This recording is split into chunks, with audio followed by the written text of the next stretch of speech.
नाशिक छत्रपती संभाजीनगर महामार्गावर अपघातांची मालिका सुरूच असून आज पुन्हा एकदा एक भीषण अपघात घडला।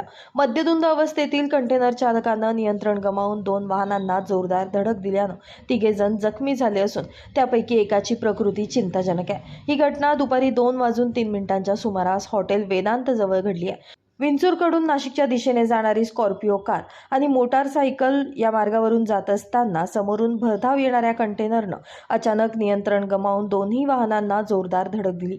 या अपघातात दुचाकीवरील पाटोदा येथील वैभव पगारे आणि रोहित वाघ हे दोघे जखमी झाले। अपघाताचा जोर इतका होता की दोन्ही वाहनांचं मोठ्या प्रमाणात नुकसान झाले।